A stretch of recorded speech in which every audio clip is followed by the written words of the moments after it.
Okay, let's dive right in. We've got a story today that honestly sounds almost unbelievable at first glance. A man goes to, well, basically a graveyard for cars, Yeah. a salvage yard, and he buys 4 vehicles, not just used, but well ruined. Completely ruined is probably the right term. We're talking flooded, submerged, filled with just muck and decay, stuff people would normally run away from. Exactly. And the really extraordinary claim here, the thing that grabbed us, is that this restorer, Mr. Zhang, took these 4 cars utterly destroyed, waterlogged, and restored them. Like, genuinely, like, new. It's a bold claim. Like, new implies more than just a surface clean. Oh, absolutely. And here's the kicker, the part that tells you just how bad these cars were. Yeah. The total cost for all 4, $2,150. Wow. Okay. Right, just $2,150 for the lot. That price tag isn't a bargain. It's a statement about their condition. It really is. In the automotive world, a price that low for 4 vehicles, especially potentially complex ones, it screams terminal. It means someone calculated the repair cost and said, nope, scrap it. So our mission today, for you listening, is to get past the sort of flashy before and after idea. We want to understand the sheer grit, the technical work, and honestly, the kind of extreme belief needed for this level of, well, automotive resurrection. Yeah, that initial $2,150 figure is crucial context. It's not just low, it suggests catastrophic failure across the board. Things like, engines potentially seized with water, hydrostatic lock, massive electrical damage, deep structural rust. Things that usually mean game over. Pretty much, the market value is essentially zero, or even negative if you factor in disposal costs. These cars were considered dead upon arrival. And that's why Mr. Zhang's work here is so fascinating. It's not detailing. It's not even just repair. It feels more like revival, doesn't it?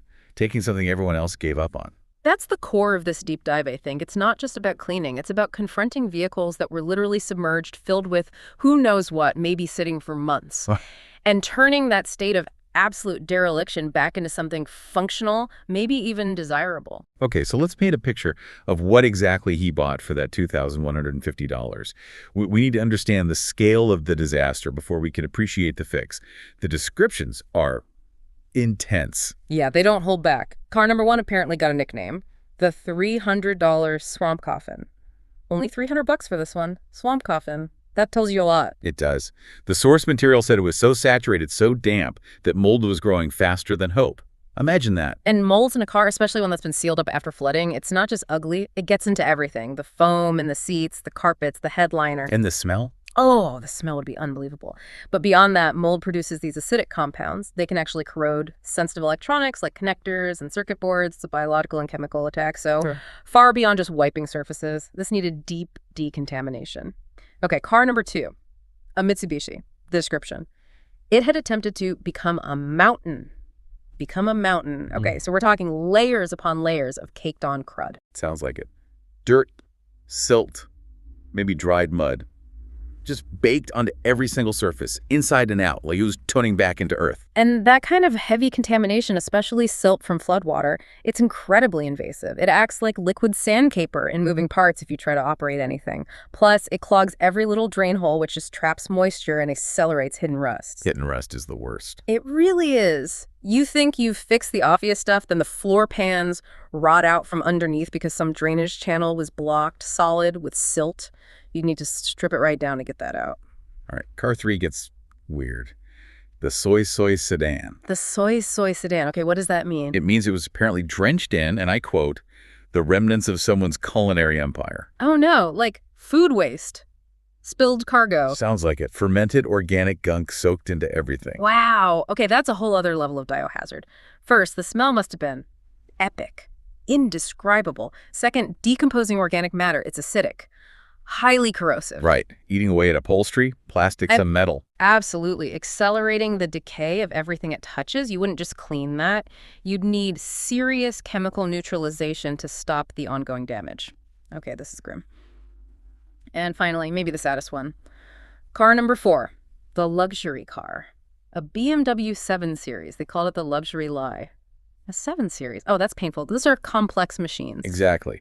And this one was covered in dried filth, described like a pharaoh in the desert forests, just encased in grime and sludge.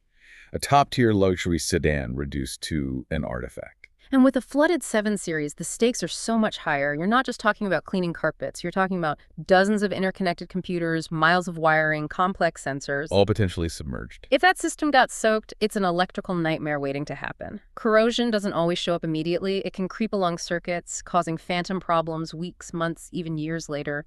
Restoring that requires immense confidence in your ability to basically rebuild its entire electronic nervous system. So across all 4 cars, the swamp coffin, the mountain Mitsubishi, the soy sedan, the luxury lie, you have this shared horror story inside. Rotting interiors, serious rust, and this mention of dissolved asphalt. Dissolved asphalt, like road tar that melted and seeped in. Seems like it. Sticky, black, toxic goo everywhere. Like these cars were practically whispering, maybe screaming, "You can't fix me, don't even try." That's the wall he was up against. Just layers of different kinds of impossible. Okay, so we've established the nightmare baseline. Let's shift to the actual work. Forget the quick-cut restoration videos. What's the reality of tackling this kind of mess? It must be unbelievably unpleasant. Unpleasant is an understatement. The sources emphasize that Mr. Zhang doesn't delegate this. He gets in there, he confronts the mess head on. Steps right into the swamp coffin, basically. Pretty much. And step 1 for any flooded car restoration, especially at this level, has to be complete disassembly of the interior. Everything out. Seats, carpets, dashboard, door panels, headliner. Everything stripped down to the bare metal floor. You can't clean under the dashboard otherwise, right? Exactly. You need access to every nook and cranny where water and silt and soy remnants might have collected. You need to see the wiring harnesses, check the condition of the floor pans. So he's wading into this cabin filled with mold, rust, maybe that sticky asphalt stuff. And he just calls it work. But technically, what are the biggest hurdles? Beyond just the sheer filth. Well, like we touched on with the BMW, the electrical system is number 1. For any flooded car, but especially a modern luxury one, standard practice often involves replacing entire wiring harnesses, which is incredibly expensive and time-consuming. So what did he likely do? He must have meticulously cleaned every single connector, maybe used compressed air, specialized electronic cleaners, possibly even techniques like gently baking components to drive out moisture. Any missed spot of corrosion is a future failure point. It's painstaking work. A ticking time bomb, as you said. Okay, what's hurdle number 2? Thinking about the swamp coffin and the soy sedan.